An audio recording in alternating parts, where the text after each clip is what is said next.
मुझे ना तो मैथ पसंद है, ना ही मुझे साइंस पढ़नी है, और मैं तो 10th क्लास के बाद केवल आर्ट्स ही लूंगी या फिर लूंगा। अगर आप लोगों ने भी आर्ट्स का लेने का ही फैसला बना लिया है 11th क्लास में, तो इस वीडियो के साथ बने रहिए। आर्ट्स लेने के क्या क्या फायदे हैं और आर्ट्स में आपको कौन कौन से सब्जेक्ट पढ़ने पड़ेंगे, इस वीडियो में मैं आपको यही सब एक्सप्लेन करने वाला हूँ। ठीक है, तो बिना समय गवाए मेरी स्लाइड की तरफ बढ़ते हैं। सबसे पहले देखो, हम ये बात करते हैं कि आर्ट्स में आपको सब्जेक्ट कौन कौन से पढ़ने पड़ेंगे। ठीक है, कि अगर आपने आर्ट्स ली तो कौन कौन से सब्जेक्ट पढ़ने पड़ेंगे। तो देखो, सबसे पहले इंग्लिश और हिंदी, ये कंपलसरी है बच्चों कि हिंदी, इंग्लिश और हिंदी तो आप लोगों को पढ़ना ही पढ़ना है, कंपलसरी। ठीक है, 2 लैंग्वेज आपको आर्ट्स में मिलेंगी।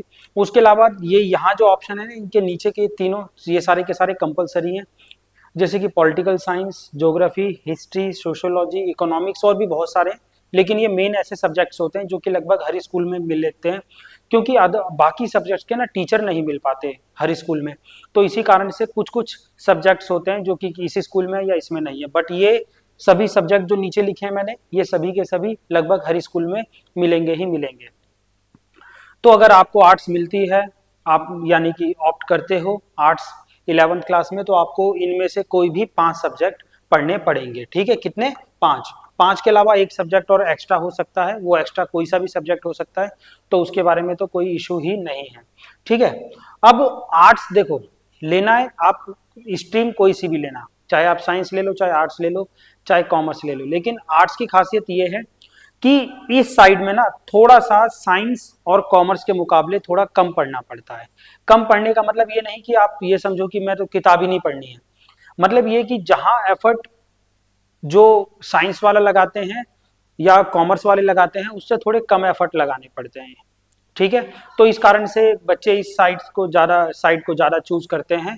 अगर लेट से आपने 11th क्लास में साइंस आर्ट्स ले ही ली, और उसके बाद फिर आपके पास क्या क्या करियर ऑप्शन है, इसके बारे में बात करते हैं। देखो, सबसे बड़ा बेटा पता है क्या होता है कि आप अगर 11th क्लास में साइंस, ओ सॉरी, आर्ट्स आपने ले ही ली, तो आप क्या कर सकते हो, आप ना मास कम्युनिकेशन कर सकते हो। मास कम्युनिकेशन 12th के बाद, उससे क्या होगा ना, आप जर्नलिज्म, जितने भी न्यूज रिपोर्टर होते हैं या फिर जितने भी न्यूज एंकर होते हैं, आप वो बन सकते हो। ठीक है, उसके अलावा दूसरा, मास कम्युनिकेशन के अलावा क्या कर सकते हो आप लॉ कर सकते हो। लॉ लॉ करके क्या करोगे, आप लॉयर बन जाओगे, वकील बन सकते हो। तीसरा आप क्या कर सकते हो, टीचिंग। टीचिंग तो सबसे मेन है आर्ट्स के लिए, आप चाहो तो टीचिंग भी कर सकते हो। टीचिंग तो वैसे तीनों साइडों का कोई भी कर सकता है। उसके अलावा क्या कर सकते हो, यूपीएससी। यूपीएससी के एग्जाम की प्रिपरेशन कर सकते हो, और कई बच्चों का जो सपना होता है आईएएस एग्जाम बनने का, वो कर सकते हो, क्योंकि आईएएस एग्जाम में जितने भी सब्जेक्ट्स पढ़ने पड़ते हैं, वो सारे के सारे मेनली कौन कौन से होते हैं, आर्ट्स वाले सब्जेक्ट्स। तो अगर कोई बच्चे ने आर्ट्स कर रखी है, तो उसको जब ये यूपीएससी एग्जाम की प्रिपरेशन करेगा, तो उसमें आईएएस की एग्जाम की प्रिपरेशन करने में बड़ी हेल्प मिलेगी एक आर्ट्स वाले बच्चे को। इसके अलावा बहुत सारे गवर्नमेंट एग्जाम होते हैं बेटा, बहुत सारे गवर्नमेंट एग्जाम, जैसे कि एसएससी का हो गया, बैंक का हो गया। ठीक है, एसएससी का, बैंक का, ऐसे बहुत सारे एग्जाम है जिनको कि आप अच्छे से कर सकते हो। तो मतलब आर्ट्स में भी ना करियर की कोई कमी नहीं है बेटा। कभी आप ये सोचो कि आर्ट्स अगर मैंने ले ली तो इसके बाद तो मेरा कोई करियर नहीं बन पाएगा, ऐसा बिल्कुल भी नहीं है। बस शर्त यह है कि अगर आपने आर्ट्स ली है, तो उसको आप अच्छे से मन से जरूर पढ़िएगा।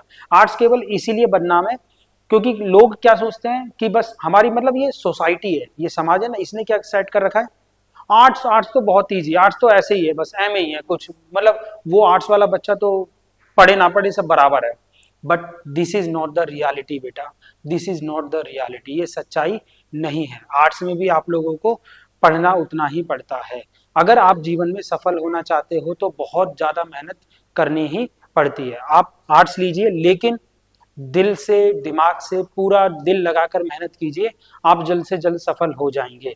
आर्ट्स लेने का पता है सबसे बड़ा फायदा क्या होता है कि ये थोड़ा सा ना इकोनॉमिकली भी, लेट से आप अगर काफी ज्यादा ऐसे परिवार से हो, मिडिल क्लास फैमिली से हो, जो कि ज्यादा खर्चा नहीं कर सकते एजुकेशन पर, तब भी आर्ट्स काफी अच्छा आपके लिए रहता है।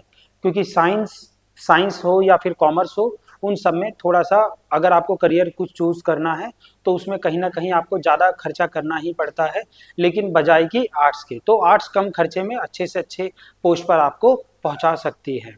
ठीक है, तो उम्मीद है मुझे कि आपको इस वीडियो से ये पता चला होगा कि आर्ट्स लेने का क्या फायदा है आपको 10th के बाद। ठीक है, अगर आपको समझ आया तो इस वीडियो को लाइक करके जाइए, और अगर आपको कॉमर्स और साइंस का भी बारे में भी ऐसी ही वीडियो चाहिए तो आप मुझे कमेंट में भी बता सकते हैं। वैसे मैं अगली वीडियो कॉमर्स पे लाऊंगा, उसके नेक्स्ट वीडियो साइंस पे लाऊंगा। ठीक है, और ऐसी इस वीडियो को अगर आपको वो चाहिए तो उसके लिए चैनल को सब्सक्राइब करके रखिए, और मिलते हैं फिर आपसे अपनी नेक्स्ट वीडियो में। तब तक के लिए bye bye, thank you and God bless you all.